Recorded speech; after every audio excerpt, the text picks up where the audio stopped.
So let's go ahead and get started. Okay. So I am Cherie Letts. I am the new Region 13 Marketing Publicity Coordinator. I've met most of you when I was kind of being under Beth Ann's wing earlier in the year, but and this is I'm I'm disappointed in myself that it's our first meeting since May, but that's just life. Not much we can do about that. And Sharon Stockstad is also with us today, and she's the Region 13 membership coordinator. And we decided to have this first meeting sort of together because so many choruses have marketing positions that haven't been filled, and in some cases the team leader is sort of, the umbrella taking care Right. of that. And so and when Amy Rose said yes to coming on for today's meeting, we thought everyone could benefit from her marketing knowledge and all of that. So that's why we're doing this together. So I would like for quickly, I will call your name, and if you would just introduce yourself and your role in your chorus. And if you're anything like probably most of us, you probably have 8 roles in your chorus. But just go ahead and let us know you, and then we can go from there. So Beth, you're up first. Oh, all right. I am Beth Garski, and I'm a team coordinator for River's Edge. And Rachel. I've been a member for 53 years. Wow. Wow. That's impressive. Yeah, it is. It's amazing. Hope and I were together yesterday, and we were talking about it again. We both got our 50 years together. So Wow. That's awesome. yeah, Congratulations. thank you. Rachel. I am Rachel Elianeris, and I am the new marketing person for Rolling Hills Chorus. And I only got my 5 years this year, so. Well, that's good. Just stay connected, even if you have to take a leave, Don't lose the membership. Jennifer.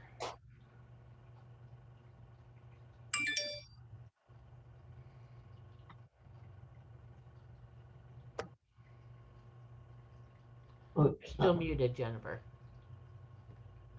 Oh, yeah. Thank you. I was trying to unmute it. It wouldn't unmute. I'm Jennifer from Seattle Shores, and I'm on the board. Our president couldn't make it today, so I'm taking her place. Welcome. Thank you. Yeah. Karen. Hi there, I'm Karen Feda. My official title is Assistant Administrative Director for Song of Seattle. And that's essentially like Vice President, I guess you'd kind of call it. But as part of my role, I am in charge of all the marketing activities for Song of Seattle. And I've been in Sweet Adelines over 20 years. I think I did end up losing 5 years somewhere in there because I originally joined over 25 years ago. But anyway, officially it's 20-ish years that I have been a member at this point. Great. If you all know how to change your name, if you maybe would put what chorus you're from, then when I take our picture, it'll be helpful. So I know who was able to be here and who was not. Oh. Carol. I've never done that. I haven't either. Hold on. I can for Beth, I can do yours. Do this. I'll come in just a minute and get some. Carol, you're up. Oh, thank you. Okay. Carol, okay. I'm Carol Fogel. I'm with Capital City Sound in Boise, and I'm marketing coordinator and section leader. Been with the chorus for I don't know how long, 15 maybe, something like that. That's a long time. Yeah. Not that long, but it's been fun. Noel. Oh, Marianne got on. I see. Hi, I'm Noelle Allen, Columbia River Chorus president. And our marketing person is on vacation, but I also kind of said I would help support her in the marketing stuff anyway, so it's good that I'm here. And I've been a member 18 years. Wow. Columbia River, you have, oh my God, I just blanked her name. How did I do that? Well, it'll come to me anyway. And Carrie Flint. Hey, my name is Carrie Flint. I am the Coeur d'Alene Chorus Public Relations Events Coordinator. I also do the our website, as well as our weekly newsletters. And then recently I've been appointed the RMT, no, I'm not RMT, the regions, what is my title? Sheree, help me. You are doing all of Contest. the communications and website for contest. For contest. Oh, okay. She's And I've working been a with member, Jody and I've been a Allen. member for 7 years. I didn't realize your and my anniversary was the same year. Yeah. Okay. Oh, I hope I don't mispronounce your name. Noraine? It's no rain, as in no snow, no rain. Oh. So, the easiest way to remember my name. I am the team coordinator with Helena Express Singers in Helena, Montana. And I've been a member for just 5 years. So it doesn't look like our marketing person was able to come on today. So yeah, so I'm glad to be here and glad to see all your faces. Glad to see your face too. Mhm. And you have Shelley Pardis. Yes. And me. Yeah. Well, yeah, and then this one up here in the And And the then one there's up here, you Sharon. gotta, don't forget Sharon. And then there's Sandy. We have a lot of people that are involved in regional. Yes. I know. When we had our retreat in May, it's like you guys could have a little sectional. So, Michelle, even though we can't see you, we would love for you to introduce yourself.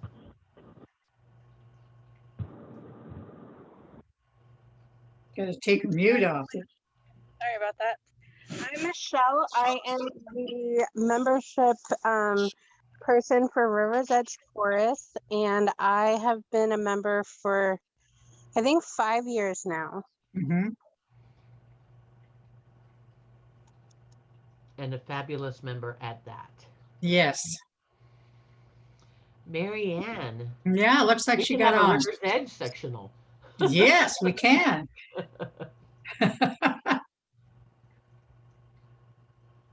Are you there, Marianne? Well, that's how like some people who did Zoom rehearsals, they just logged on and then walked away. Well, I think, she was having trouble. Yeah, right. So let's And go with whoever is area code 406. Yeah. That's Jermaine Conrad. I'm section leader and one of the market people for Five Valley Chorus, and I've been with Sweet Adelines for 36 years. And I'm in Yay! a car. On our first day, I can't get a picture. I'm sorry. So I'll be out of your photo. Well, welcome. Can you hear me okay? We can hear you. Thank you. Good to see you, Jermaine, even though I can't see you.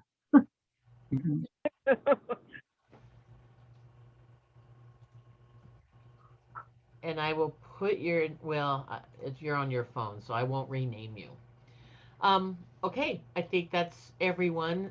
I am very happy that you all are here. I guess maybe we could start with a show of hands. Do any of you have a marketing or PR vacancy in your chorus? And if so, who is filling that for you, if anyone? Wow. That's excellent. I know, unfortunately, the Spirit of Spokane Chorus has a vacancy in their marketing PR position because it used to be me. And our bylaws or standing rules don't allow us to serve more than 4 years. And so I exceeded that. And so right now, our team coordinator, Cheryl Allen, is sort of Mhm. filling both roles, but it's a lot. And I think that perhaps some mindset from what I've heard around the region is, well, we're barely just getting back to live rehearsals. We don't really feel like we have anything to really market. But I actually respectfully don't agree with that. I think that this is the perfect time to reach back in archives and post older videos to just get people reinvigorated. I mean, we have an opportunity here to make lemonade because, has it been rough? Absolutely. And we have, several choruses in our region that are in real trouble. And I think that it's a little step, but just to get people excited and wanting to come back, because I think it's like kind of anything else. You step away from something and then something else fills that time. It's not like it's just extra free time. Something fills it up. And then, I think I've talked with some members in the two choruses that I'm in, and it's like, are you come back? And they're like, well, I'm doing this now on Monday nights and I'm doing this on Tuesday nights, and it's sad, but I think that's just one way to consider getting people reinvigorated and wanting, seeing a video and going, God, I really do miss that. And then maybe they would come back. How many of you all have resumed live rehearsals?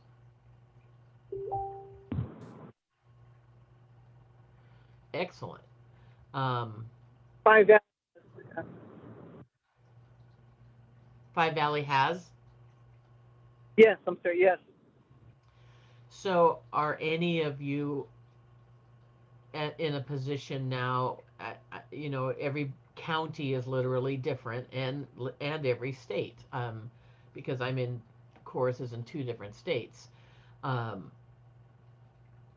I know, for example, yesterday was the second live rehearsal for the Waves of Sound Pearl Harbor chorus, and the county that Northwest Harmony is in wouldn't allow us to rehearse inside the church anymore. And so we split the rehearsal up and had one live in Coeur d'Alene, which there's no restrictions whatsoever, and the other was outside for 5.5 hours in Vancouver, which doesn't sound like that was a whole lot of fun. Wow. Yeah, that's a long time. So are any of you re-implementing any restrictions or going back to mask mandatory, or has numbers in your area gone up to where you've had to modify again? Yeah. Oh, 5 Valley is just anyone who's coming. Oh, sorry. that's okay. Go ahead. Go ahead. Go ahead. 5 Valley says you have to be vaccinated Oh, to get into rehearsal. So you everyone's are, vaccinated. Yep. and have you had any feedback from members not wanting to disclose Surprisingly, whether or not they're vaccinated? Surprisingly, no. And we've gotten a few new members. One of them is a nurse, and she appreciates that qualification. So Song of Seattle also is requiring vaccinations. We were doing outdoor rehearsals, but now starting in September, we're doing indoors, and vaccinations are required. And we've only, one person's just not happy because, she's not vaccinated and wishes she could come to rehearsal, but it's not like she complained necessarily about the rule. She's just sad. But there's an easy fix to that. And so are you still Zooming your rehearsals also? No. I know, well, for Coeur d'Alene, we have chosen to go back. We rehearse at a church, and we've chosen, just out of an abundance of caution, to go back into the sanctuary so we could be more spread out. But we also are still Zooming our rehearsals for anyone that's not comfortable, or whatever. It is summer, and people are out and about. So and almost every week we have at least one member that still logs on to Zoom, and so that's, if just one person needs to do that, then that's what we're going to do. So I think it's been helpful, I hope. Have you all checked back in with your chorus members to sort of see if the tenor has changed? Like, for example, if you're a high contest driven chorus, have you checked back in with your membership to find out if that's still, is that still a top priority, or have priorities maybe shifted some? Again, as an example, in one of my choruses, there is one of our younger members. She's like, 2 years ago, it was all about just contest. She's like, I like you ladies, but some of you could be my grandmother, and she's like, and I just love to sing. And then she recently said, I don't care about contests now at all. I just want to be together. And so it's been interesting to see how some mindsets have changed, and I think that would be something that would be valuable for our choruses, to sort of take the pulse and find out what's important, because then you know how to market. If you're looking for singers that maybe, in a high contest driven chorus, you might be looking for singers in a certain age group, or a certain level of musical skill, or if you're looking more for young members, those, all of the ways that you're going to market that for new members is going to look different. And so I think that's something that Amy is going to discuss when she gets logged on, because it's, you don't need to have a TikTok marketing account if you're not looking for singers 25 and younger. Things like that. And so I think that that's something that it might be valuable to take back to your choruses, is, have our goals changed, and have our priorities changed, and it's certainly can't hurt to have the conversation. And maybe you've already done that, I don't know. I think that most of our choruses are looking for younger people, because let's face it, we are an aging organization, and we need younger people in there to keep things going. Right. So we really need to look for younger members along with older, middle age, whatever. I think that the abundance of our choruses are small choruses, and we all are always looking for members. And I get emails occasionally of people saying, I live here, where can I go for a chorus? And I'll refer them on. Plus I will CC the team coordinator of that particular chorus, hoping that they will also reach out to these people to join. Right. I'm going to refer to Noreen. She can tell you about all of the marketing that our chorus has been doing in the last 2-3 months. It's just phenomenal. So Noreen, go ahead and talk about it. It's our marketing person is great, and the whole team is, she's got lots of other people that are helping her with it too. But yeah, we did the recording, the virtual recording of Helena, My Helena. And so we've had a whole promotion plan around that.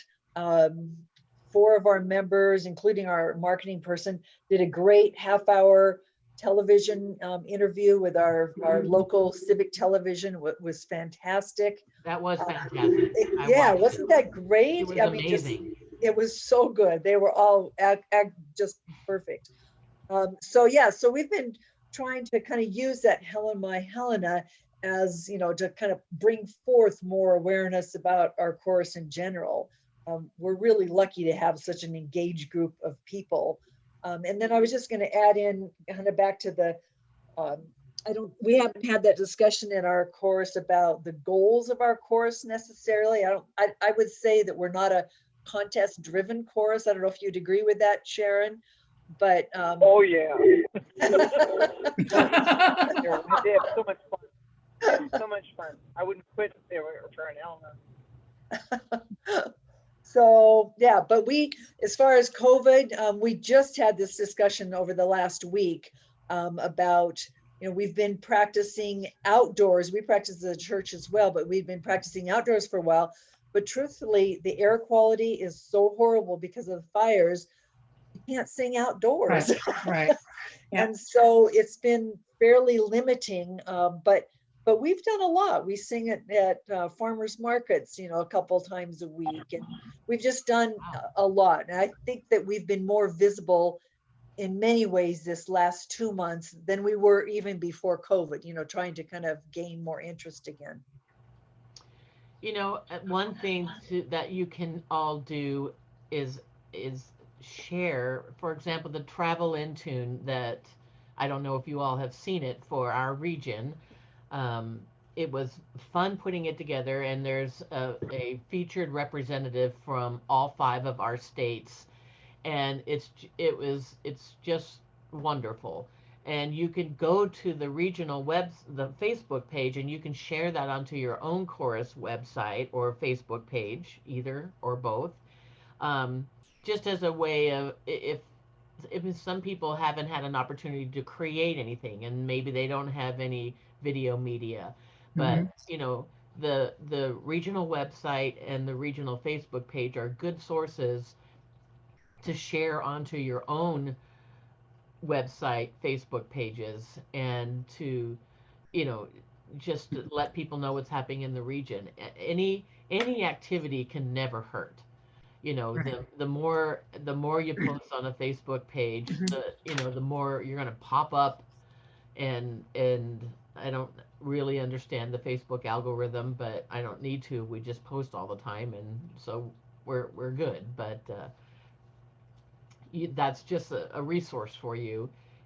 And you know, on the regional YouTube channel, there's a whole bunch of helpful things to share with your members, maybe not with general public, but I mean, the educational opportunities that we've had since COVID have been astounding, and they're continuing, and that's I think excellent.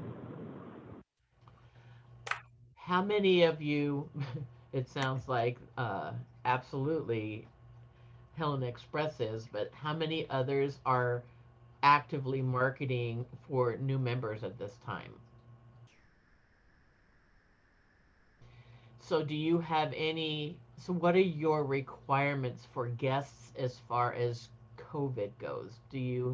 Are you requiring a waiver or proof of vaccination, or what are your parameters of? Well, it's kind of questionable for River's Edge, but we've had a couple new members come in, and the first thing they said, we're vaccinated. So we didn't have to have that problem to ask. We've got a couple more people coming on Monday, and we don't know. So I'm assuming we're at least going to require a mask at that point. Everybody else is vaccinated in our chorus. So we do still have them sign a waiver though. But yes, and then we'll have them sign. Thanks, Michelle. Yeah. Yeah, just because we've all signed waivers anyway. So yeah. Yeah, we do waivers, but also now that we're requiring vaccinations for our members, we are also going to require guests to be vaccinated. Yeah, and that's the thing. Yeah, like I said, our 2 guests were definitely, and so we didn't have to deal with that. But yeah, We haven't come to that have to be vaccinated yet, so I don't know. So far, so good, but I wish Marianne just texted me. She's there, she can hear and see, but we can't hear her.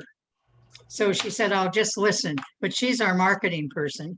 So at least she's being able to hear these ideas, and that's great. And Michelle is membership, so I think between the three of us, we'll get some great information. Thanks. Is anybody else marketing for new members? We do. Mostly on Meetup and Craigslist and Facebook and that kind of stuff. We seem to have quite a few people that moved to Boise, and we've had several new members come in. They're not members yet; they're just guests so far. And I always ask them if they've been vaccinated. And so far, they have said yes. And I just tell them, I said, if you have not been vaccinated, please let me know, because we do have a couple of vulnerable members, and we are meeting inside with masks in the sanctuary of the church, not on the risers where we usually, so we're spread out. But that's just, and we do have one member that is one that doesn't want to be vaccinated and doesn't want a mask. And so that's an issue that we haven't, I think the waivers are a good idea. Do you agree? This is Jermaine again in Missoula. I just handed out 20 business cards with a picture of our chorus on it. We were selling pork sliders at the fair, local fair, and Western Montana Fair. And the lady, I don't know if there's going to be any pickup, but so far that's the only marketing I know of. Well, for Coeur d'Alene Chorus, we're getting ready. Next weekend we become Sweep Adelines. And every year we have the contract for the Kootenai County Fair. And we wear our Coeur d'Alene t-shirts, and they'll have business cards to hand out too, because you just never know. You just absolutely never know when someone says, oh, I love to sing. Here you go. So, yeah, it's... What about marketing, or does anyone have a concert or a performance on the calendar yet? We do. It is in December. We are combining our 50th year in existence, except it's a year late, with Christmas. And so we are hoping we have the venue. We're hoping that it's going to work out. We're preparing for it and don't know if we'll be able to do it or not. It all depends on the situation. So, but yes. And I did put also an article in one of the local papers that talked about this and said, if you're interested in singing, come sing with us. So Carrie. We're getting a few people, but we are concerned, and we are trying as much as we can to mitigate any risk. Yeah. Coeur d'Alene Chorus is doing something similar, only we're celebrating our 35th a year later. Yeah. Our concert is going to be half Christmas and half our regular rep at the end of November. And though we're not actively recruiting people to come sing with us, we are inviting anybody that contacts us about singing with us, because we've done it so many years. We aren't actively recruiting, but if they contact us and are interested in singing, we'll give them the music. And then also, sorry, it's hard to ignore a kid looking at you. Also, anybody from like our sister courses or that have sang with us in the past that are interested to come sing with us, that they can come sing at that time too. And then we also sing at the Coeur d'Alene Resort, Victorian singers at the Coeur d'Alene Resort during that time. And so so far we are slated to do that still too. In Helena, we did a booth at the fair where we had a lot of information. We had sign-up sheets for people that were interested in joining us so that we can contact them.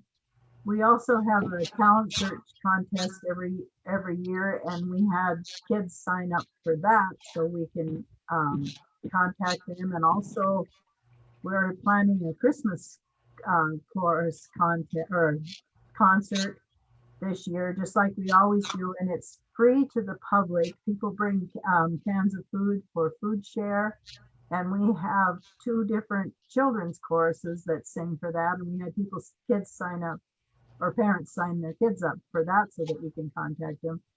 We've had several performances already out. We've got another one coming up on this coming Saturday, and we've like Noreen said, we've done the farmers market, so we've been out there canvassing for people. That's fantastic. Yeah.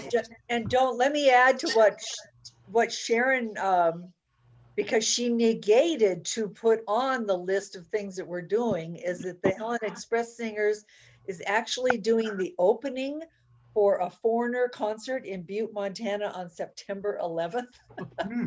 And the whole thing is just like almost unbelievable. Wow. So this weekend. So we've got barber shoppers opening for Foreigner. Well, and exactly. But what's really fascinating about it, last night here at home, we've Googled and looked at different YouTube videos. So they've been doing this for about 15 years with their concerts, where they ask a local a cappella group, so not necessarily barbershop, but a cappella group, to do the opening for their concerts, because then they don't have to have a whole different band set up. And brilliant. So it's brilliant. And when I was looking at them last night, it's been a lot. Ours is different. It's been a lot of like high school a cappella kids groups. It's a big range. So we're singing, they said they weren't even micromanaging what songs to pick. So we've picked 3 songs.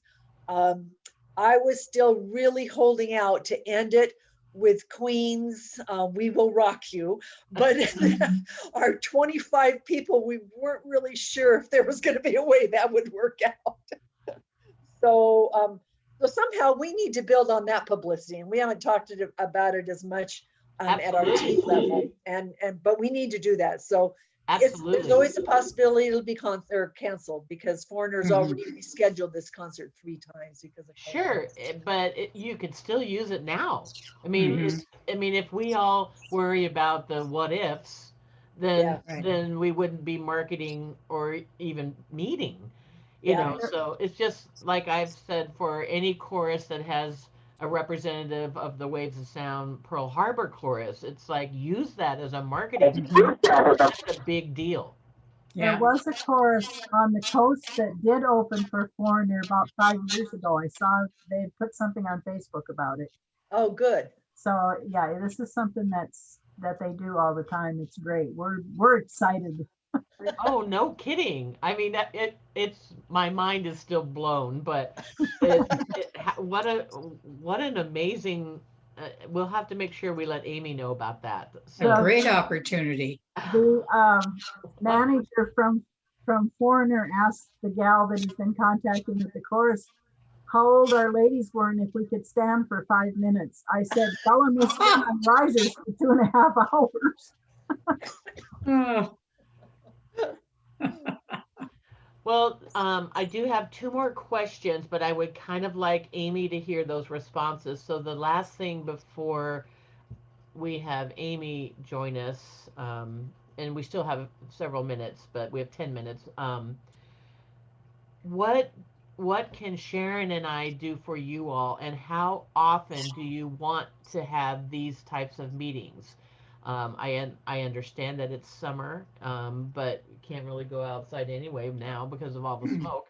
But do you want to meet monthly? Is monthly too much? What can we do, and how often would you like to meet? And if you kind of want to just jump in when no one's speaking, that's perfectly fine, as long as someone speaks. Well, I think I'll speak. I think any of these ideas that we're getting from other choruses are great to take back. That's what I think we all should do at this point in time, is share. because, and it does appear that a lot of us are looking for members. And I know that both our marketing person and our membership person, but they are not able, or Marianne is listening but not able to talk. So I'll say a few things about her. Ready? We actually we do meet up, and that has really worked well for us in the past. The other thing that we've done is to on our website come up and say, hey, we're back and on, rehearsing, and we'd love to have you come show. So we've done a lot of updating in that regard. So, and I hope I didn't forget anything, Marianne, but anyway, she's active, very active there, but we're just trying to find a good way to get more people. And there is a possibility that we're going to do a show with the men at Christmas time. It's not With pages. solidified yet, but pages, yeah. Excellent. And Yeah, so sure. what are your thoughts on how often you would like to meet? Oh, as far as, well, I'm a team coordinator, but I think what was your thought about meeting 3 times a year or 4 times a year? Well, I- I I- had said previously that the team coordinators, that we would have a forum like every quarter. Yeah, and that's that's for the team coordinators, right? And I'm excited about that, because part of it is that we never had time to crunch in at set.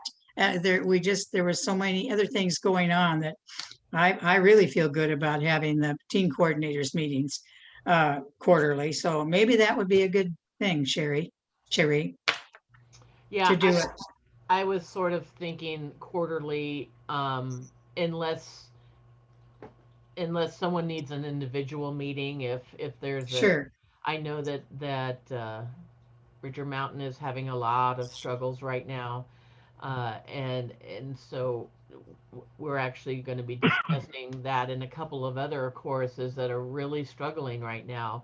We're going to be addressing that at the next regional management team meeting, on what can we do, and the reality might sadly be not much. I mean, we can support, but we can't go there in person and have a pep rally, and Right. and that, so it's a tough time right now. And I'm thrilled to hear how many of you all are having guests, because Yes. that, just the buzz in the community. I know when I first moved to Spokane, and then when I was here for a decade, and I'd never even heard of Sweet Adelines, and I've been a musician my entire life. I'm like, how did I miss this?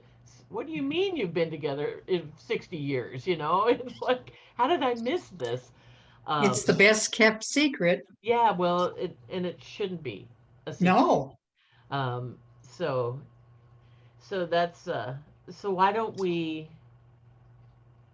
let's look at October for our next meeting, and then maybe we go from there, and then it'll be fall, and maybe then we might want to meet monthly, but let's start out quarterly, and then, but if you need anything, please reach out.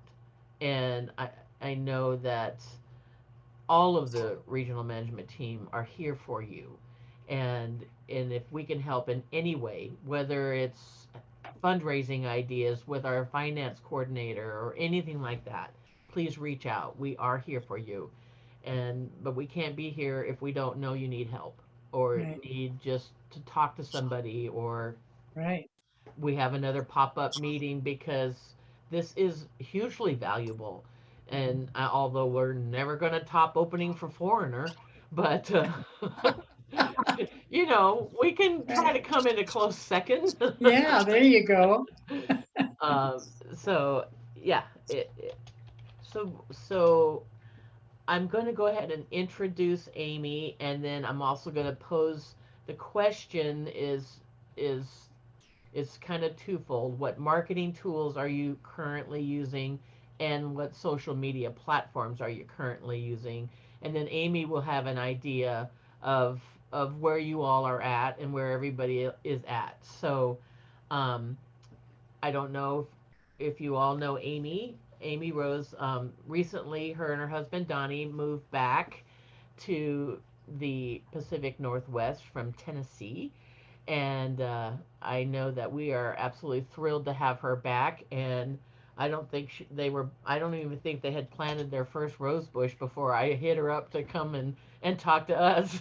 She was just innocently doing something for BHS, and I'm frantically sending her a message. Hey, are you available in August? It's like, I don't know, Yes. is the paint dry yet? But anyway, Amy has been in many award-winning a cappella groups, and as well as a social media and digital communications master. So we're very lucky to have her. And so I will have Amy take over, but if you all want to answer those questions, then she will have a better idea of where the courses are at. Yeah, that's great. Thank you so much, Cherie. And thank you for having me, everyone. It's so nice to see you.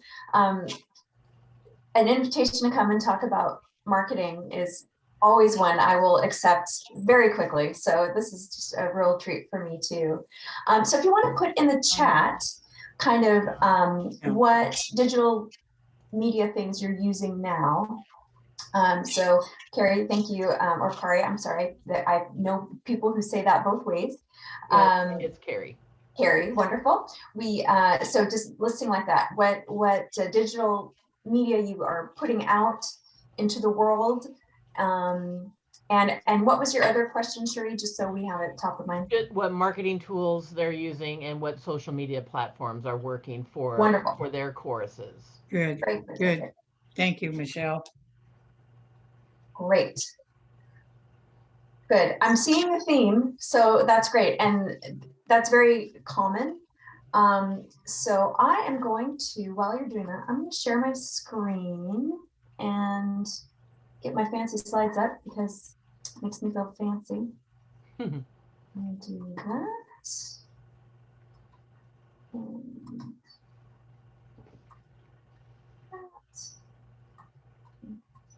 this.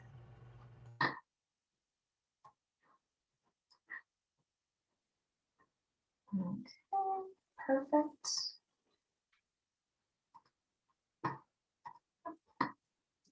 Do that, and then I'm going to move all of your little faces over here so I can see. All right, great. So this is not totally social media 101, but it is a little bit.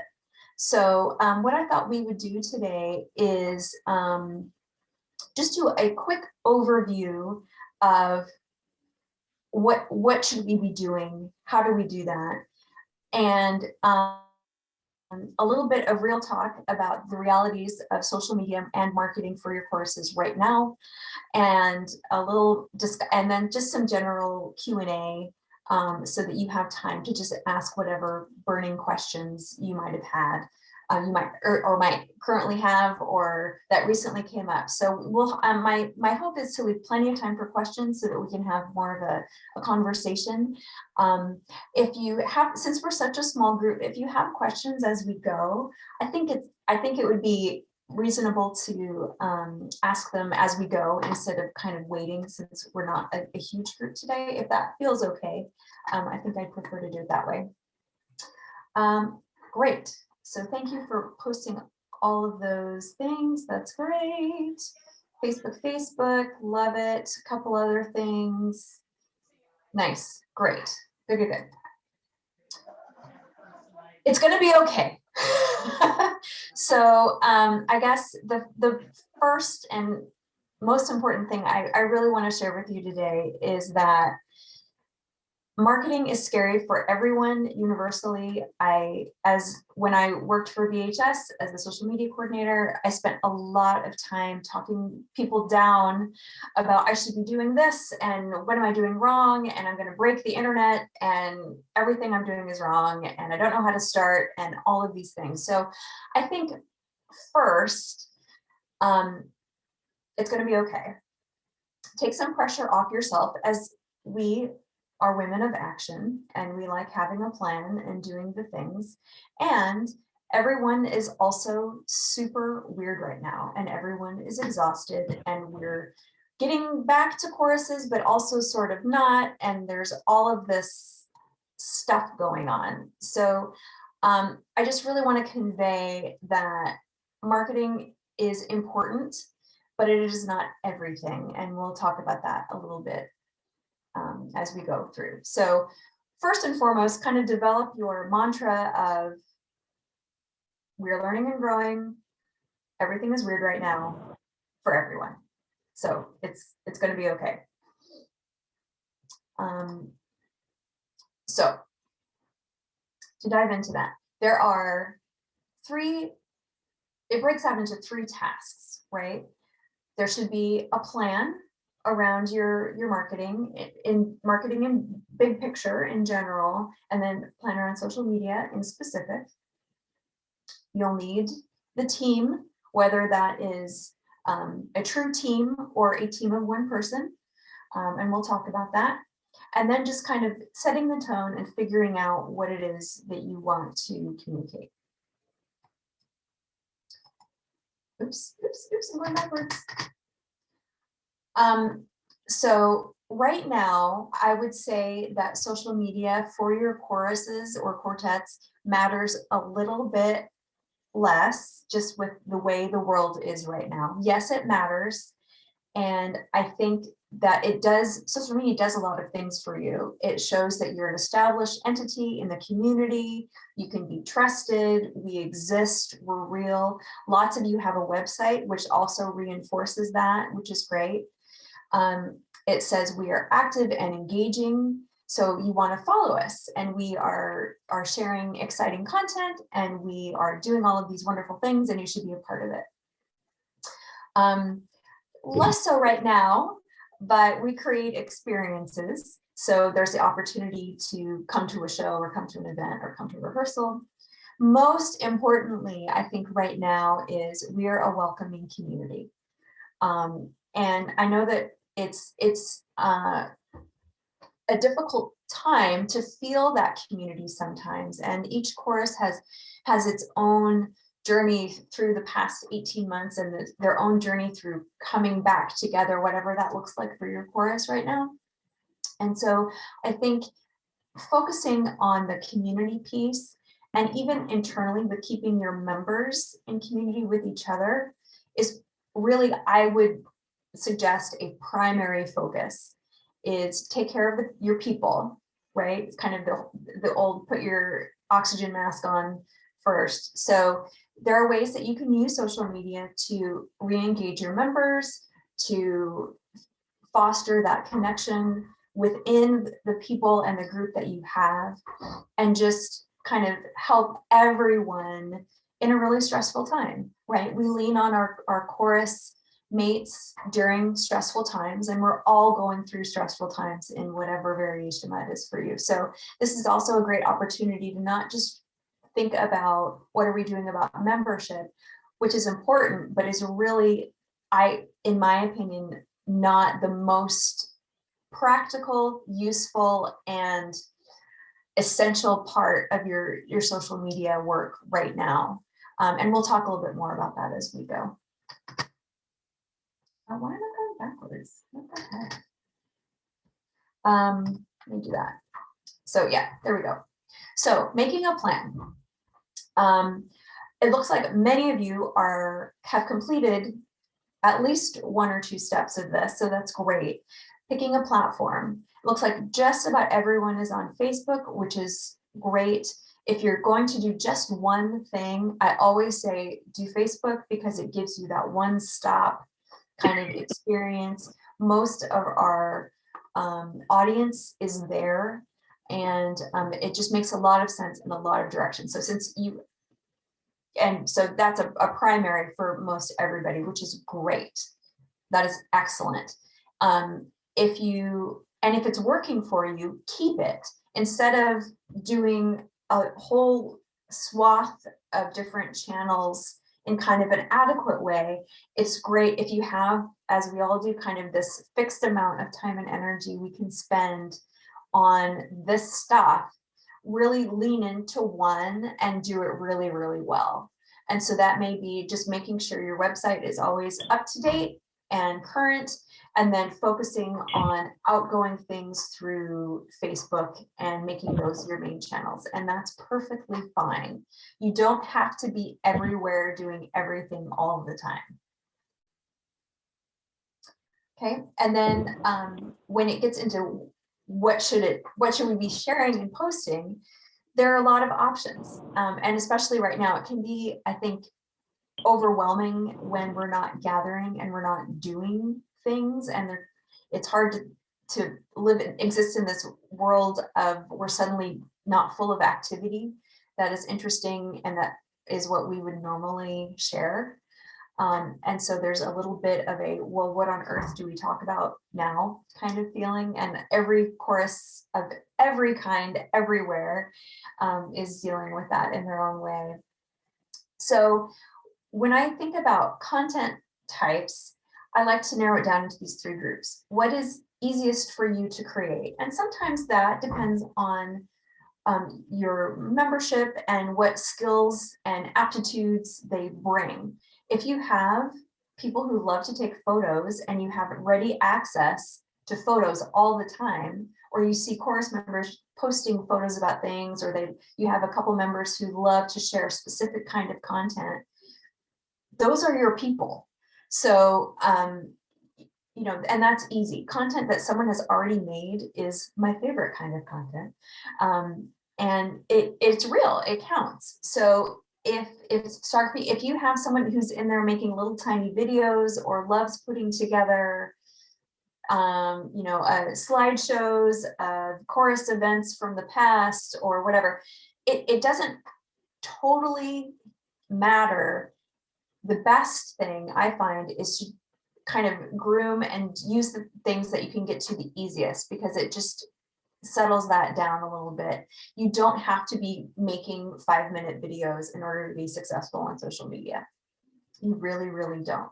You don't have to have a blog if there isn't someone in your chorus who loves to write, you know?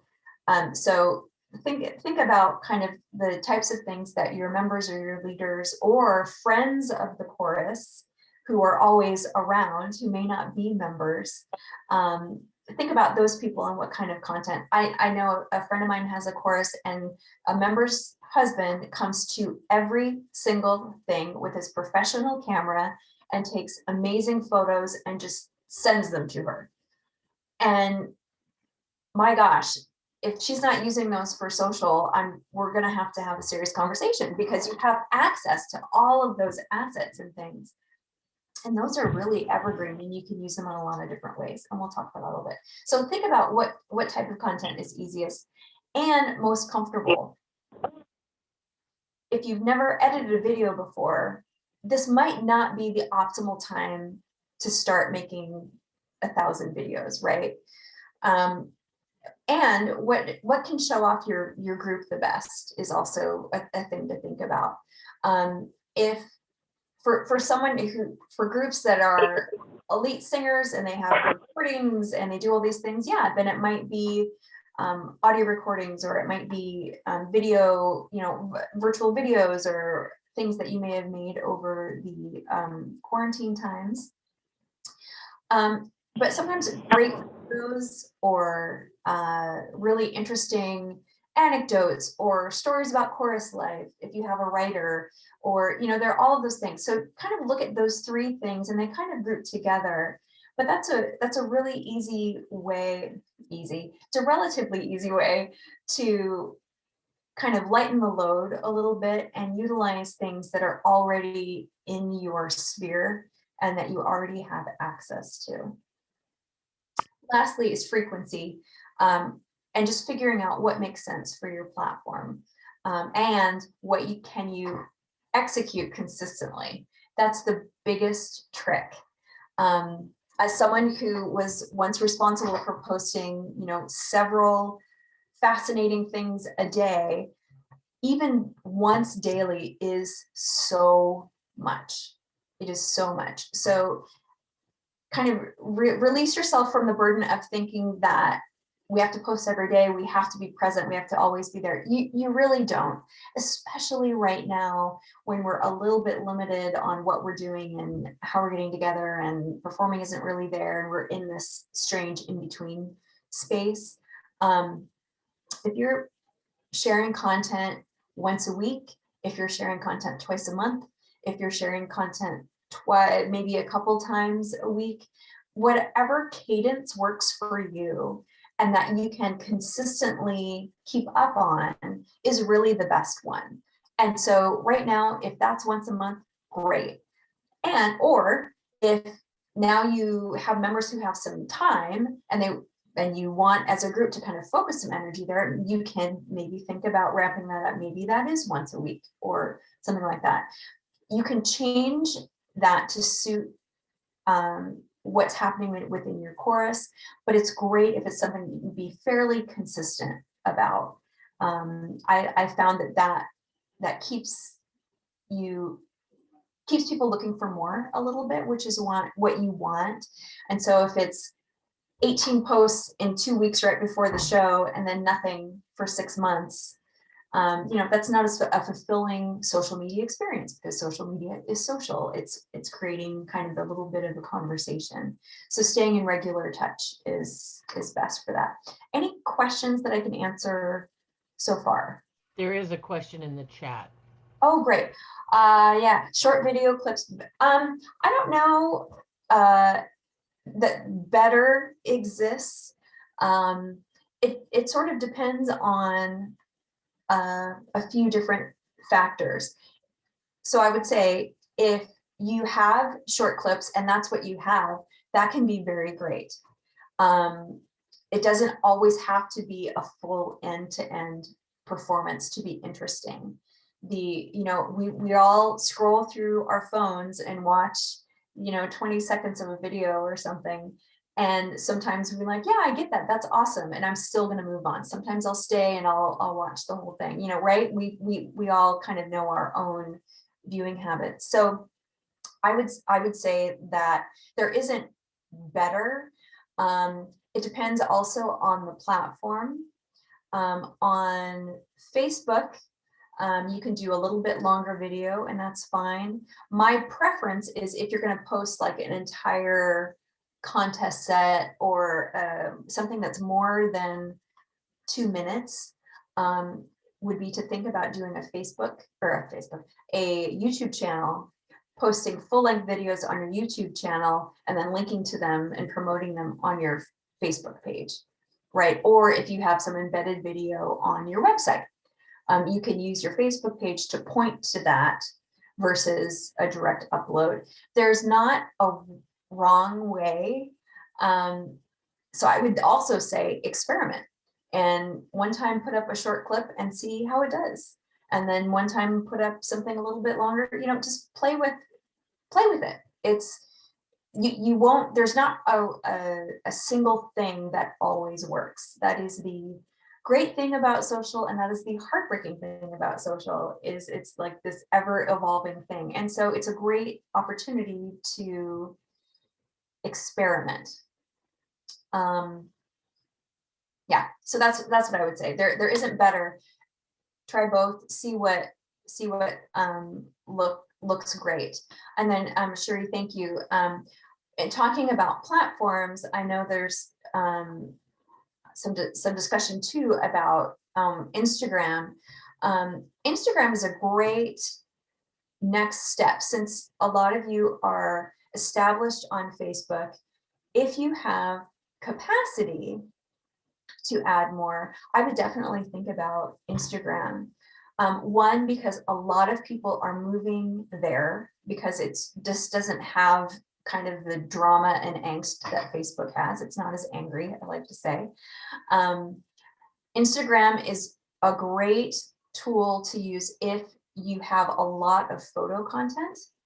It makes it very easy to share that, and you can create a post in Instagram, connect your Facebook account to it, and then it posts to both. I personally love Instagram with my whole heart.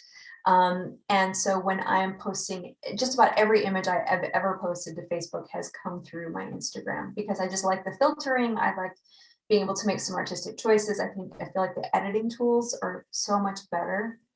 And I just like the platform. It's just a little bit simpler. So I think Instagram is a great addition. Instagram is also a great tool if you're just starting out, if you have if you're adding an entity into your group, like maybe you have a daytime chorus that is separate, or you have a quartet that kind of is the chorus quartet and does performing, and it has 10 people in it, and they just kind of go out and do things. You can also add an Instagram account for some of those subsets of groups, and then can share their content on your social media. So that's also one way to create content. So I definitely love Instagram for its simplicity.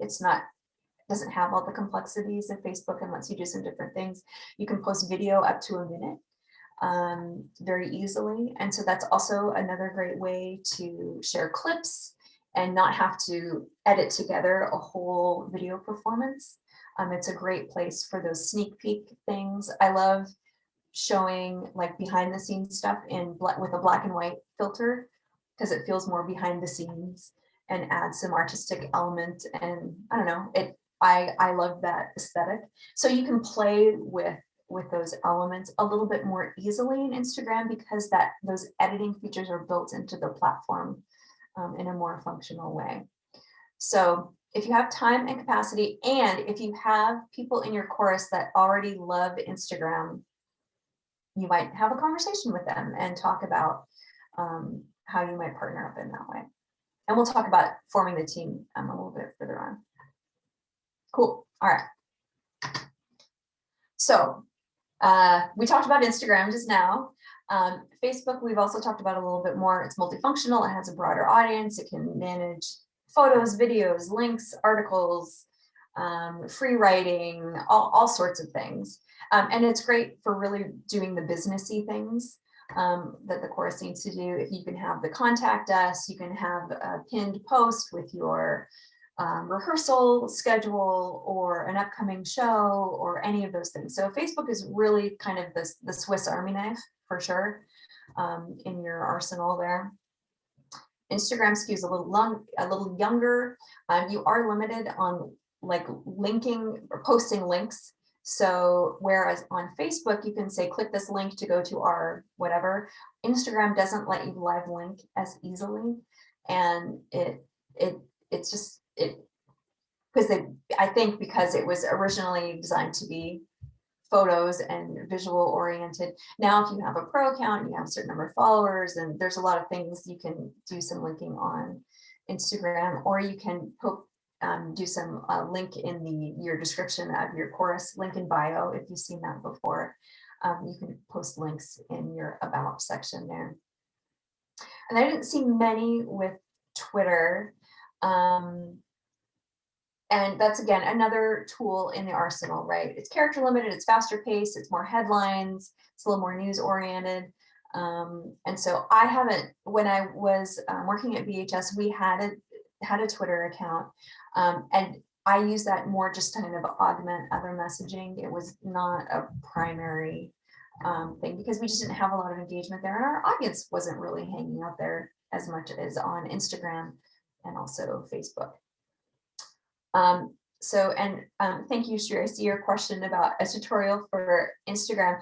There are so many tutorials around Instagram. A great website that I would recommend visiting for tutorials, it's a wonderful company called Sprout. I'm putting it in the chat. Oops, but I'm spelling everything horribly. It's called Sprout Social.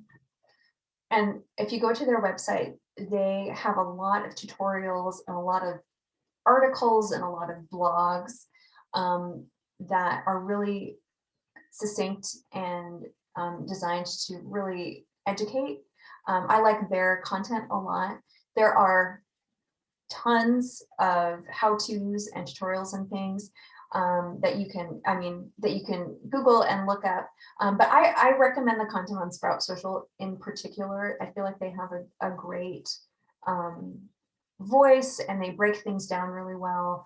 Some of it's video, some of it's blog posts, and so you can get kind of some true hands-on one-on-one. And my advice is, if you're not familiar with Instagram, is to create a channel for yourself, and you can set it to private and only you can see it. You don't have to have followers, and you can just take photos and post and experiment around. You know, if you can make an account, make it private, and the people, you know, then no one can see you, and you can just putter away and practice all of that in isolation until you kind of get a feel for the tools and things. So I'd also recommend that if that's new to you. Cool. Great.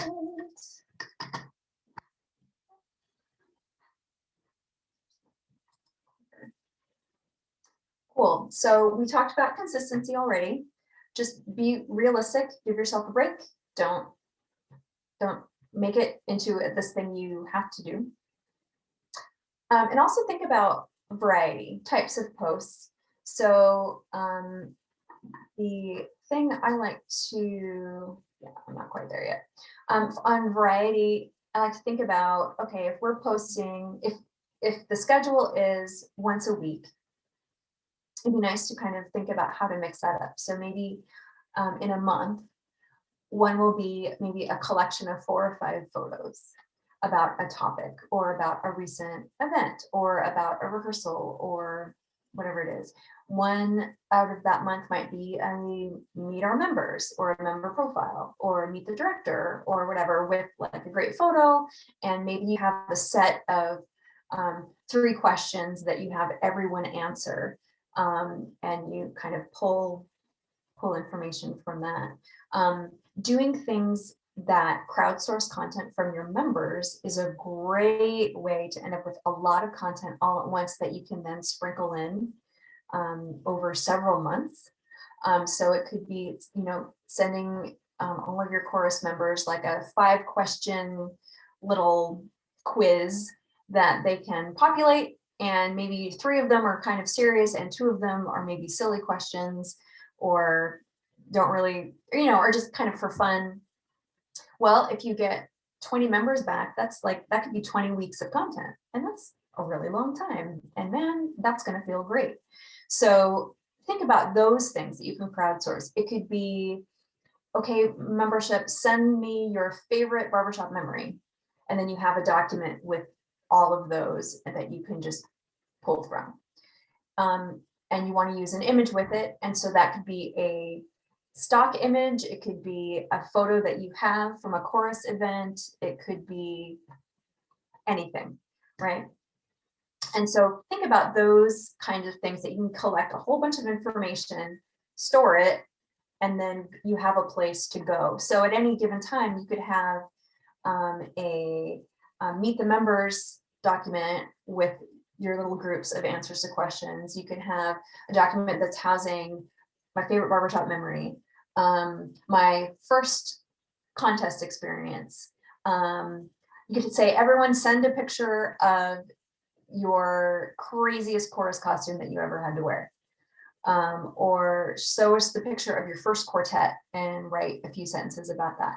That's a really great way to personalize your channel without it just being, you know, kind of the same thing over and over again. Because you can also say in the comments, post your X, whatever it is, in the comments, right? And other people can share. So it's also a fun way to kind of diversify what you're posting about, right? You can also explore types. So again, we talked about video clips, audio clips, images. You can also link out to other content that's maybe not created by you internally. So that could be a great blog post or article or video or image from someone else that relates back to something that's going on in your course. It can be, hey, we're planning to learn this song next year. Here's this group performing it. We're so excited. You know, that's great. That's great content. It's speaking about you while sharing something else, right? And that's a great way to just think about what are all of these different things that feed into our mission, or things we believe in, that you can then use as content to reach out and say, hey, this is a thing that's important to us, or this is a fun thing that happened in our community. This is another group in our community that's doing something. All of those can feed into your social channel, right? So it doesn't have to just be content that you made when you were with the chorus. It can be a wide variety of things. As long as you are identifying that connection back to the chorus, that's what makes it personal, right? Okay, great. So you can break down into kind of a 3-step plan, and almost all of you are already well into step 2. This is great. So just for your setup, just make sure that you have a current bio. If there are any dates or things, make sure that those are correct. You have updated contact information. You have good photography. 5 great images used repeatedly is always better than 27 kind of grainy, out of focus, people standing around photos.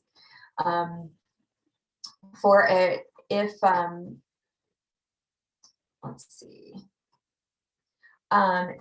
If you are, sorry, I was just reading through the notes. Sure, I'll get to that. Yeah, so actually let me answer that now. So I didn't realize that was a monthly fee. I often, if you are on, for Sprout Social, if you're on LinkedIn or follow their Facebook page, they'll often post articles and things. So I'll come up with a better tutorial link, and I'll get that to Cherie and send it out. I've done a bunch of their. It's basically $100 a month. Oh, no. Yeah, do not subscribe. That is not what I'm recommending. I'm so sorry. They have a blog that also where they post helpful articles and things, but I'll make sure I get back to you with a good solid tutorial link. Great, and then I'll share that with everyone else. Yeah, that'd be great. Sorry about that. Great. So page setup, quality wins over quantity every time. Then for your, say you're figuring out your cadence, if that's 1 or 2 or 3 weekly posts. We just talked about the different types of things you could share and then mixing them up. So sometimes it's a video, sometimes it's a photo, sometimes it's an article. So it's not just one type of thing. And then while you're in creating posts or getting things on your channel, take some time to, as your chorus page, share some things and like some pages and other people's posts, leave comments. I recommend that your chorus page on Facebook follows all of the community groups that perform in your area, and that you are generous with liking their posts and making comments and encouraging, sharing a post that they may have about something that's happening in your community, or any of those things. Social media is social. And so as your page, you also want to cultivate and just be a good neighbor, right? And so be generous with those likes and shares and comments, especially with the groups in your community, because they'll do the same for you. And we're just trying to, build those connections, because for choruses, barbershop is really local in most of the time. Sure, we want our Facebook page to get lots of views, but if we're talking about, a show or membership or things that involve being in the community, we want to make sure that we've also established connection within our immediate community, so that the people who are close to us know about us and can participate, donate, attend, support, all of this, join. So, all of so those a things. perfect example, and I don't think you were logged on yet, Amy. Mm. Helena Express singers are opening for Foreigner. Oh, I feel like I've seen that. That's amazing. And so, I mean, I don't know about all the rest of you, but I'm absolutely going to post something about that on our Coeur d'Alene Chorus site, because I just Totally. think that that is phenomenal. And that's a perfect example, I think, of Yeah. what you're saying is celebrate our Exactly. sister choruses and our brothers, you know, Yeah. celebrate all of those milestones and stuff together, because it will create Yeah. a bigger community. Exactly. So make sure that your page has followed all of the Sweet Adeline, VHS, and sadly no harmony out here, but all of those courses. Make sure that your course page has liked those pages so that you will see their content and you'll have more content to share and pull from. I make it a policy of, you know, if I, as a VHS page, I make sure that I followed, you know, as many chorus pages as possible, just to be connected. I would say to follow the Region 13 page, because then you can repost some of that information as that comes out. And then look to the non-barbershop groups as well. Are there community courses in your area? Is there a performing arts center in your community that you want to follow? You know, what is maybe make sure you connect with the high schools, and when their music program does a thing, you can be supportive of that. That's all great content. And so the more you're mixing up self-promotion with community promotion, that's a great balance to strike, because then you're using social media really the way that it's meant to be, and that's by being social, right? We forget that sometimes, and it becomes kind of this marketing tool, but really it's about, you know, the original non-evil intent, I think, was about creating community, right? And so let it be that, and you can make your page a place that is full of happiness and joy and community and connection. And when people look for that, they'll find you and they'll like you and they'll follow you, and you just kind of are sowing those seeds, right? That's great. So that's kind of your 1, 2, 3. And I would also add right now, before you start any of this, is this a right now thing? Because we're just in this totally weird world with so much going on, I would say that making sure you're nurturing your members, that you're building community, and you're really not burdening yourself with high expectations around membership and around growth and around all of this. People are not in a growth mindset right now in general. So my plea is right now to take this marketing energy and take the energy that you have to really grow your social, and think of it as working internally a little bit for a while. You can use it as a way for your members to feel connected by doing some of that crowdsourcing. Members will see themselves on your social media page, and that feels really nice, right? It can be. And so nurture just kind of your own immediate community right now, because you just really don't need to be doing a membership drive right now. We are so conditioned to act more members. We have to do it. We're not successful unless we're growing. And I think that's a fair assessment a lot of the time. But right now, our leaders, your members, and your community, everyone is just getting by right now, and people are just really on fumes. So the people who are looking for something to join don't need a lot of help around joining if that is their mindset. But I would just encourage you to really think about what your goals are for your social media channel, and really think about, you know, we tend to keep recruitment at the very top, and I don't think that your communities are in a headspace, and especially women are in a headspace to take on more things, right? Not so this we've seen, I think, some people join online and find that community, and those are the joiners, and that's great because they're looking for that. They're not a tough sell, so that's great. But I would say just nurture your members. You know, people are if you're getting together, it's not everybody yet, right? And we're nervous about how many members are showing up, and we're nervous about our engagement, right? That's everybody. That is every chorus of every type everywhere. That is the vocal majority. That is the tiny chorus down the street. Everyone's kind of freaked out because there wasn't this magical moment where we're suddenly back and everything goes back to being how it was.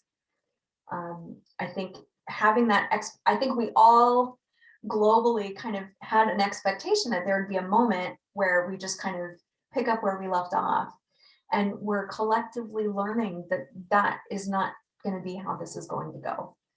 And that's hard. And that is kind of there's a loss there, and there's a bit of a grief process.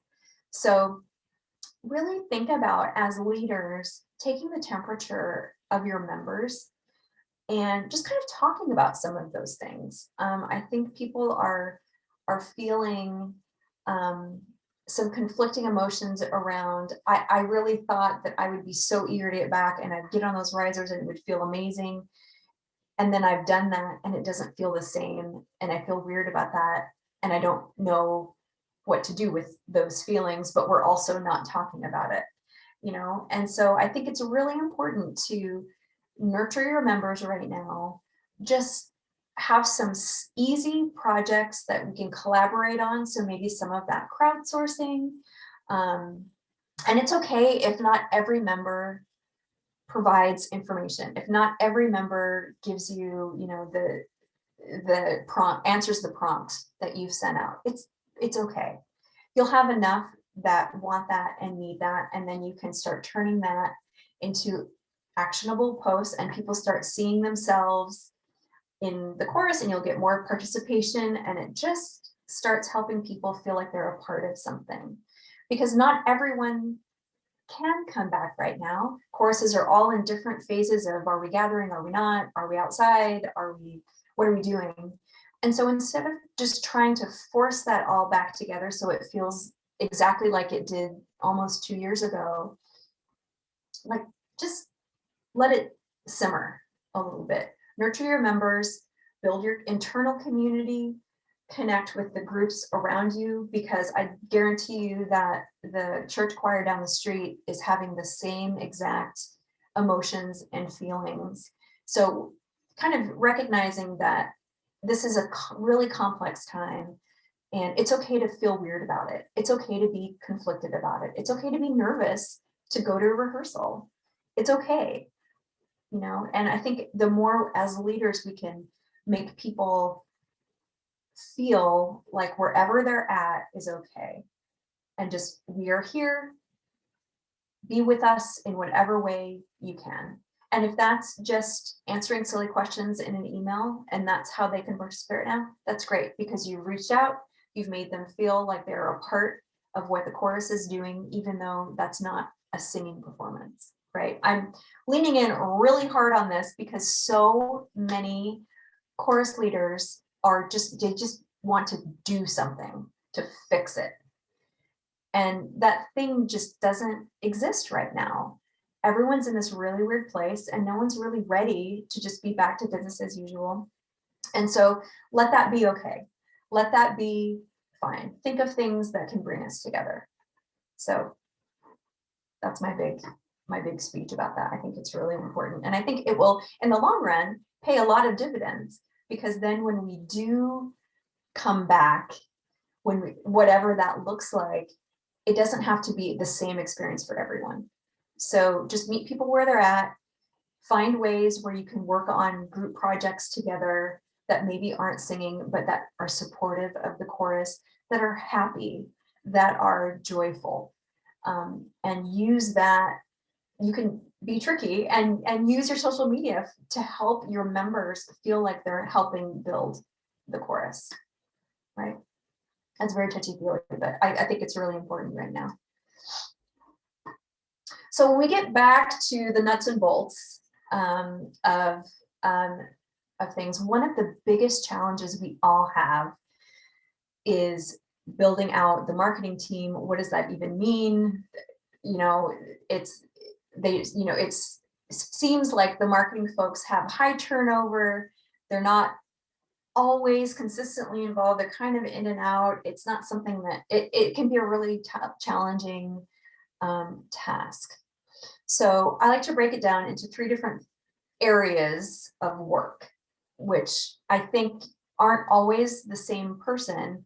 And this is a way to divide some of this task into smaller bits so that you can have a lower commitment task for people, which sometimes really helps to get your volunteers up. So one is gathering content. So that would be sending out the email with the little fun meet the members quiz. It'd be the person who loves taking pictures. It'd be the person who loves taking little videos. It would be, you know, and it can come from anywhere. It doesn't need to be the marketing person who creates all of this content. There should be a person who manages it, and it is like kind of the end of the funnel, and who can kind of solicit things and say, hey, I know you take a lot of pictures in your life. Do you have like great chorus pictures that I could share? Or do you have pictures of this chapter quartet out in the world that the chorus page could share, or things like this, right? So the content gatherers tend to be people who do that anyway. So get to know those people. If you look around and there's always someone taking a video, or you kind of know who those people are. So reach out and say, hey, I'd love to use some of your content on our channel. We'll be happy to credit you. And here we go. There are your editors who love to write. They care intensely about spelling and grammar, and they have a strong eye for detail. And this is a role that is slower paced and kind of be done in bulk. It can be done kind of, I'm going to sit down, I'm going to look at, I'm going to look at these 5 posts and edit or adjust them or get the tone right or get the voice right. So those 2 people don't have to be the same. Same is true also for the posting and scheduling of things. You can easily, I'm never going to say it's easy because it's not.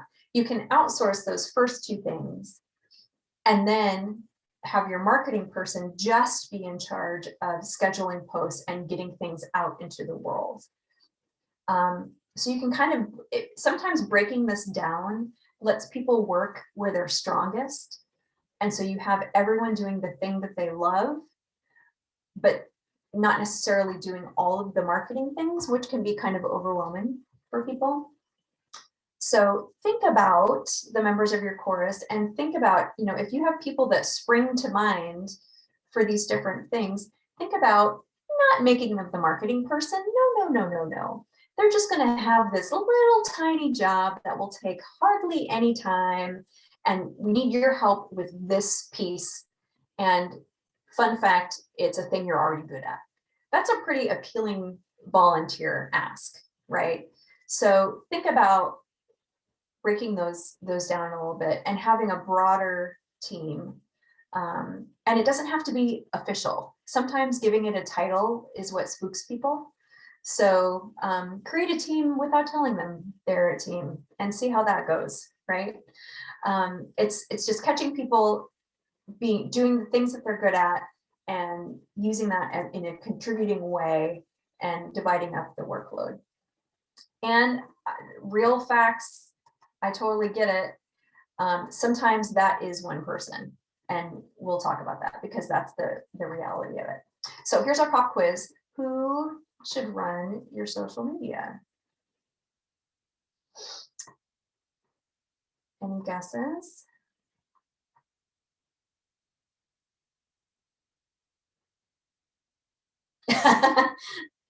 Sherry, that's smart, the person that can. Some people kind of look around and see who's youngest and grab them immediately. Any other wise guesses? The audience? Ooh, I like that. That's great. So yes, Rachel wins the prize. Rachel wins the prize. People who are on social media already. Yes, that is who you want as involved with your social media as possible. People who already love it and already are in it. Yes, it does not matter how old they are. It does not matter. It does not matter if they're a member of the chorus or not. If you have someone who is regularly with you that is a supporter of the chorus, who is posting about you on social on their own stuff, get in touch with that person and bring them on board, because they can really help you. So here's the reality.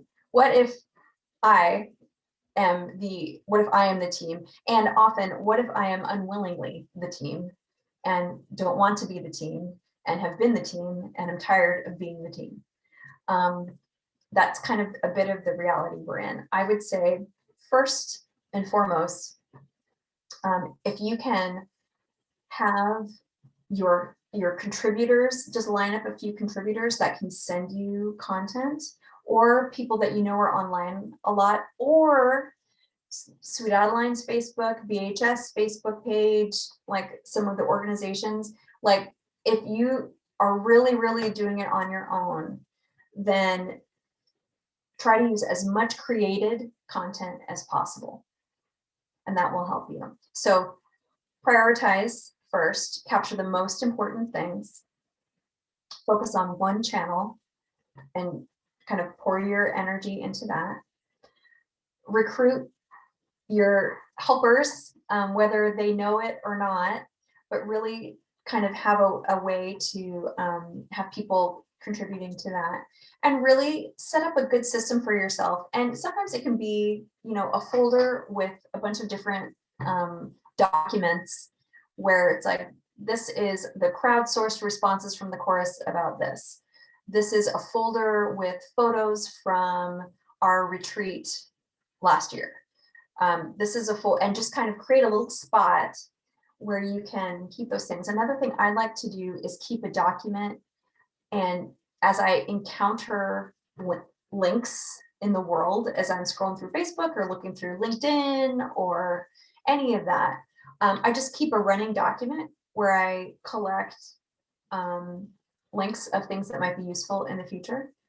Whether you can, if you're in Facebook, you can save that post within Facebook. You can just, in the three dots in that upper corner, hit that and it says save post, and you can even make a little folder that says future chorus social media and start sticking them in there. And that's a great way to have a little, you really want to become like this little media pack rat, because then when it's Tuesday and you have to post something on Thursday, because that is the schedule you've set for yourself, you're not starting over every single time. You have these things that you can go to and visit. If you can work ahead, that's even better. So you can use Facebook to schedule out some things. There are those tools right in the platform now where you can schedule a post. So there's nothing more magical, my friends, than seeing a post of yours just come up on your chorus page and you did nothing. It's delicious. It's the best. So I highly encourage that. And I often throw in some self-care. So if you're the team and you're at an event, and just make sure that you take care of yourself too. Don't ask me how I know.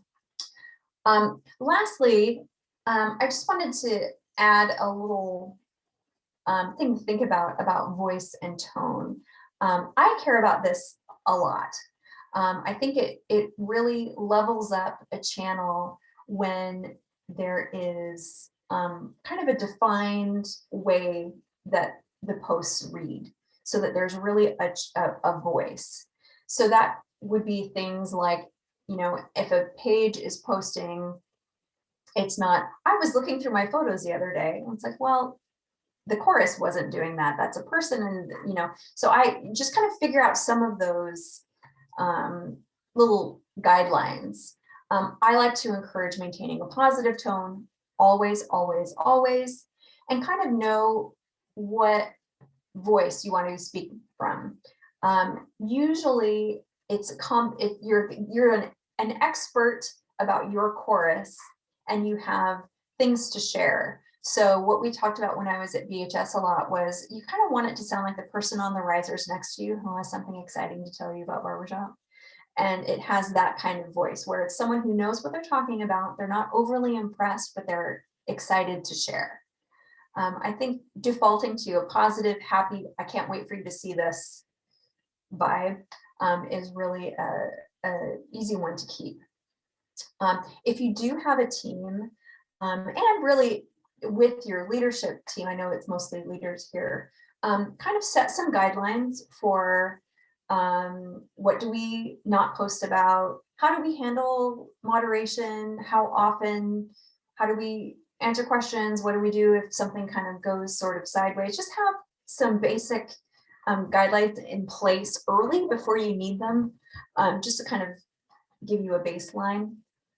And I would also be a little choosy about the last gatekeeper, and in just making sure that the person who's really pushing the button to send things out in the world is trusted, knows the voice and tone, knows kind of the guidelines, knows your goals, and isn't just kind of a warm body who has time. There has to be kind of someone accountable at that last step, just to make sure all of the pieces and parts are in place. So they don't have to be, again, the creator of all of that, but there should be kind of that last look person, just to make sure that there's some quality control there. Cool. That is my big spiel. So I'll stop sharing there. And it looks like, yeah, we have time for some questions, I think. Sherry, is that right? We do. Great. And I was sort of to myself, I refrained from putting this in the chat, but when you're talking about only share positive comments, I wanted to say, and so now I am going to say, in other words, don't share anything from Sweet Adeline chat. Because that is probably the least positive thing I see on Facebook, which hurts my heart that it's not more positive, because I think a lot of the questions are asked or even the comments that are made are done so from a loving place, but it just seems to turn so dark so quickly. I don't know if anyone else has had that experience, but well, and that is Facebook. Yeah. So that's always going to be there. So I would encourage you, the collective you, to really treat your Facebook page, your chorus channel, whatever that is, as this is our party that we are throwing. So we can invite who we want, and if someone starts acting up, it's our party, so we can politely ask them to leave or do whatever. If you're in another Facebook group, that is their party. So you don't have to be at the party. And you also kind of don't really have the, it's not required for you to manage anything going wrong at the party. So I kind of like to split it out. So if you're having a negative social experience, you can also like not go, right? It's like you don't have to attend every fight you're invited to. So, if and this applies for any Facebook group, any Facebook friend, anything, social media, your channel is for you. And so it can be whatever you want. If you want it to only be posts of your friends that have dogs, and that is what you want your Facebook experience to be, you can do that. It doesn't mean that you are hiding or afraid or in denial. It's social media. It is access to your brain. You get to decide who gets access to your brain.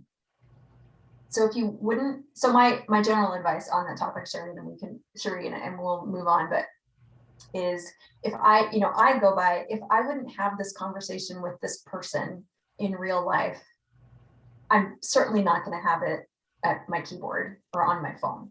Sure. And I use that filter for getting into conversations, for grooming my friends list, for, if I have an acquaintance and I realize like, oh, you post a lot of things that I acknowledge exist in the world, but I do not want to put into my brain, then I unfollow them. That doesn't mean I hate them. It just means, yeah, you don't get access to my brain. And so thinking about it that way on your personal channels too, I highly encourage to like guard your heart, as they say.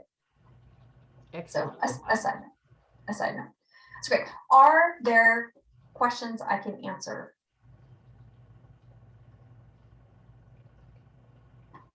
And you don't have to type. I think we're small enough that if you want to speak, you can.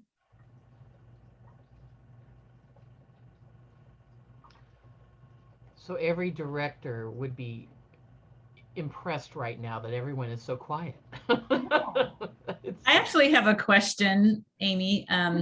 So you talked about now's not the time to focus on recruitment, and yet, it's typical that the membership groups, their focus is recruitment. And so I know that for our chorus, we have a membership drive planned that's going to start in the fall. And I'm actually supposed to coordinate a meeting soon with the membership team and myself and anybody else who's interested in marketing for recruitment to talk about how all this is going to work. So now I'm thinking, so now what do we do? I think that horse has kind of left the carriage, sure. So it's going to happen. Sure. So is there a way to refocus it and not be so obsessed with how many people we get out of it?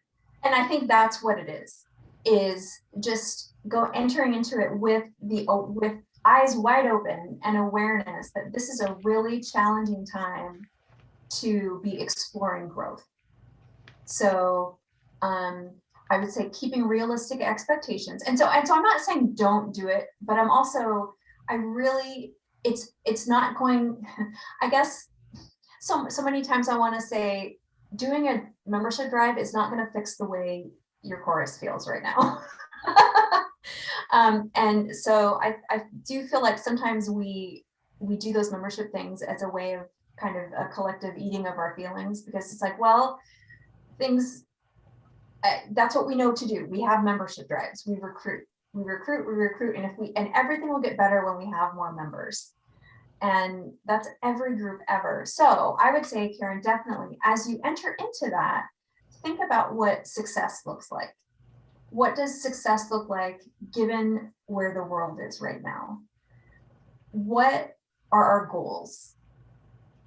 Is this about awareness? Is this about connecting with new audiences? Is this about, bolstering our current membership? It really could be a lot of different things. So I think the important thing is if you are, and I will also say, like, having a project to do right now feels really good. Yeah. So that doesn't mean don't do anything, but if you are going to do some membership things, I would just really think about what are we going to call a success? And let's define that early, because this is probably going to be the most difficult time to get new members we've ever collectively experienced, and not because of us at all. It's not remotely about us or singing or what we offer or the quality of our group. It has nothing to do with us. I think a lot of people just are not in the space to add something to their lives. So, and that's okay. But just kind of entering into it with, this is not going to feel like our normal membership drive. Expecting that we're going to come out of this with 10 members, maybe that's a stretch where it wasn't a stretch before, because everything's weird right now. So what are some other benchmarks that would feel good? And kind of figuring those out. Because it's helpful to have a project. It's helpful to have a thing we're united on. It feels good to do that. I just think about, is gaining new members the thing that will indicate success, or is it more internal and connecting up? It's an internal membership drive in some ways, and finding ways to reconnect your people.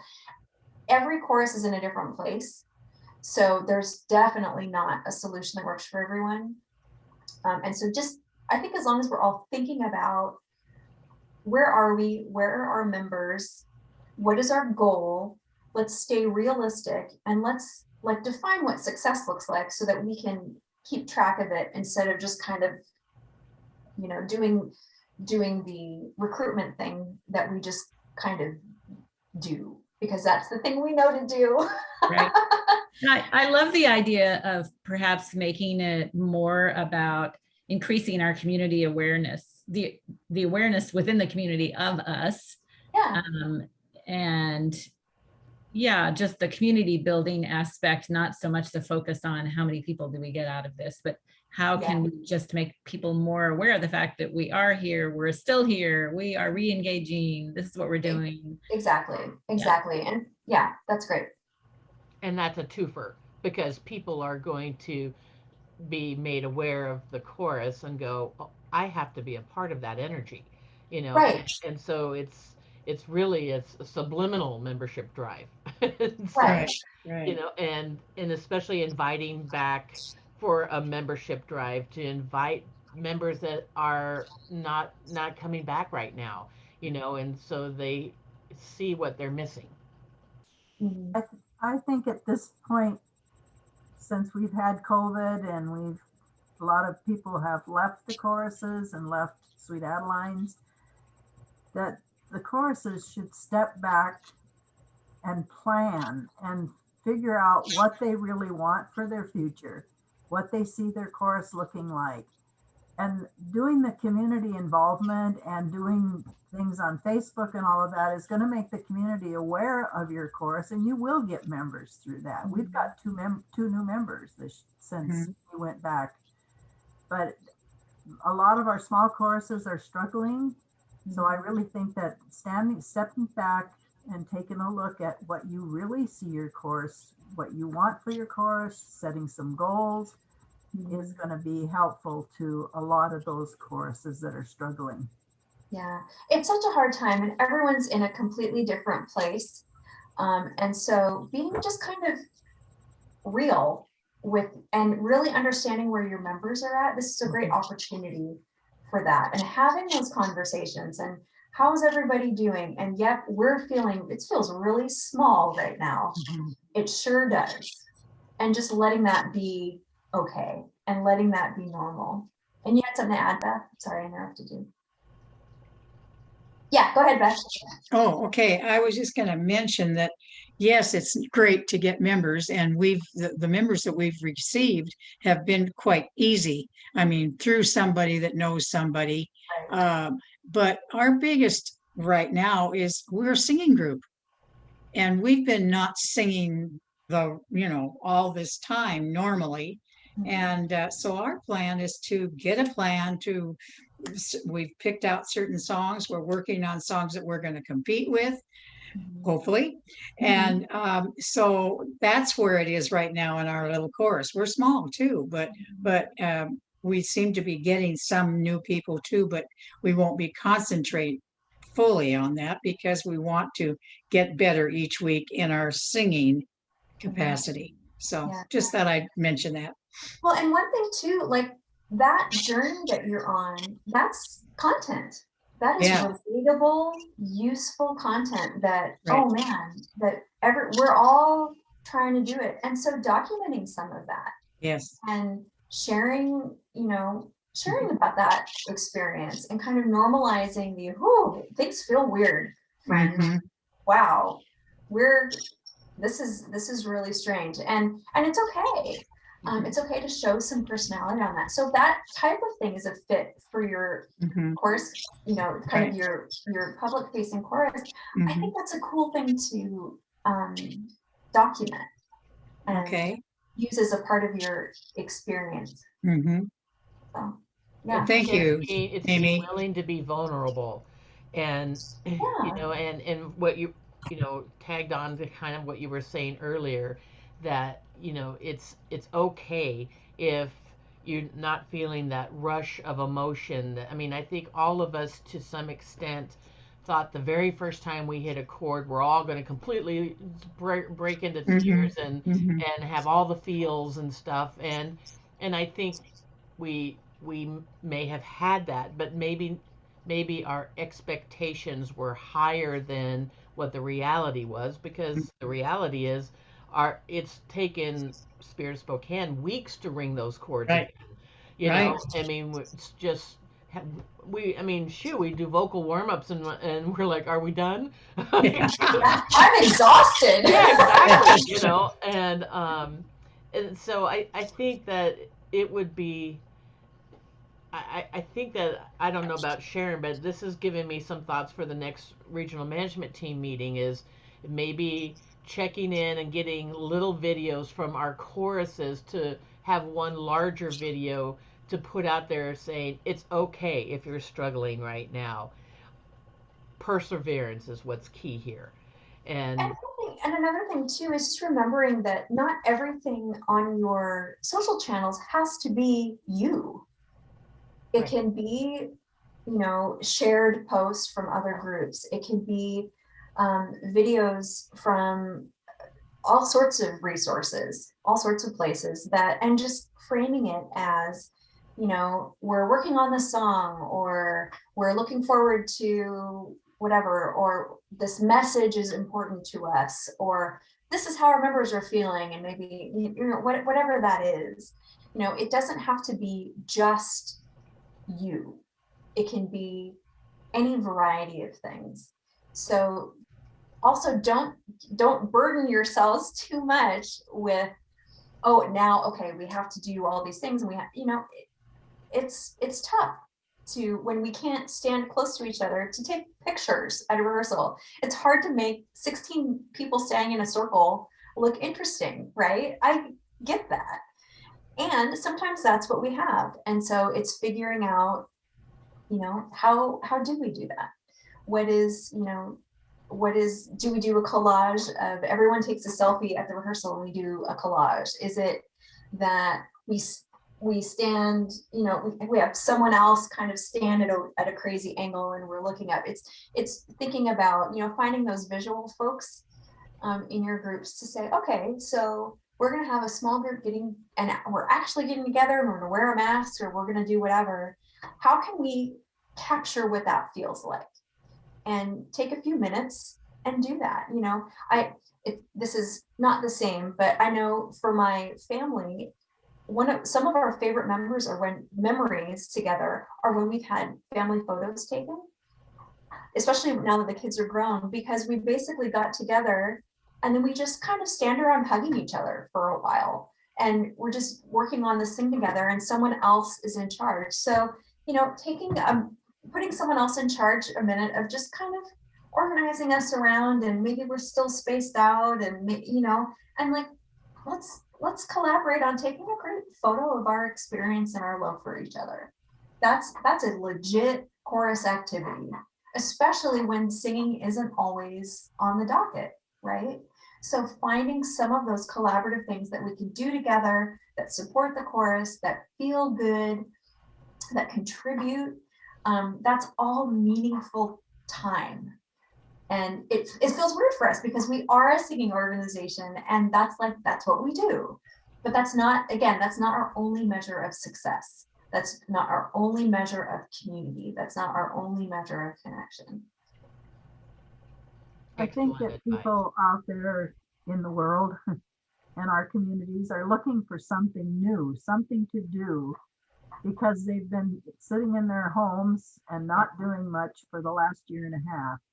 Yeah. And if we get out there with posting videos of our chorus singing, videos of our rehearsals, pictures of our different choruses.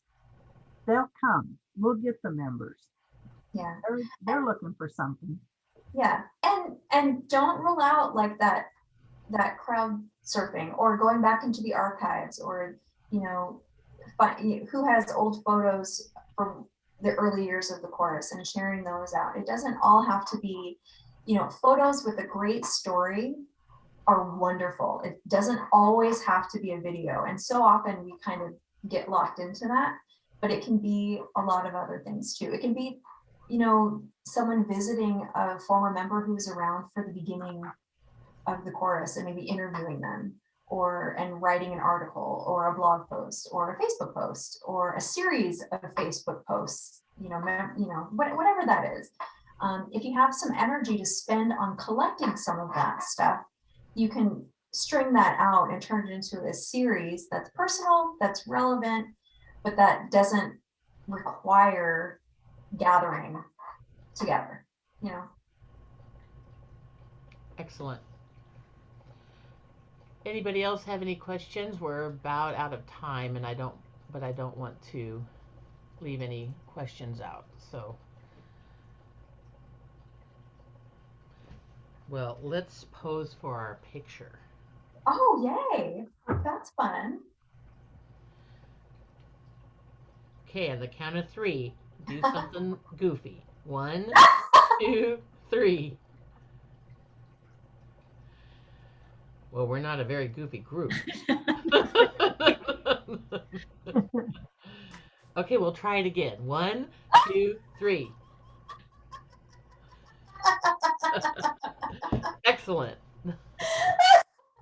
Amy, thank you so much. I think this has been an amazing session, and thank you for letting us record it, and Absolutely. we'll be posting it to our Region 13 YouTube channel. So great. If there's any follow-up, Sheree has my contact information. If I can answer specific questions, if I can be of any help at all, please let me know.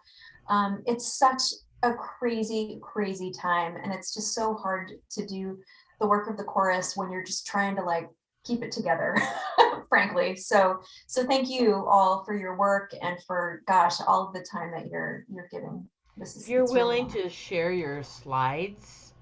Yes, I'll send those to you. Great, and then I'll send them out. So I think that would be helpful for us to go take back to our choruses. Yeah, you bet. Yep. You bet. Awesome. Sheree, will you send me the link for YouTube for this recording, and then also the slides, and I'll send them out to all the team leaders. As soon as I have everything, I'll send it out. Great, thank you. Great. All right, ladies. Thank you. Oh, thank you. Thanks so much, guys. That was wonderful. October. Thanks, Sheree, for setting this up. You're welcome. And here's my set plug. If you haven't registered for set, it's still an early bird pricing. You missed the really early bird, but it's going to be an amazing weekend. So it is going to be. Yeah. And then we are watching the COVID numbers like crazy. We have no intention of hosting a super spreader. We will absolutely keep everyone as safe as we possibly can. But at the same time, you must plan for a future, or why have a present? Exactly. All right. Thank you so much, and I'll see you in October. Okay. Thanks, everybody. Bye. Bye.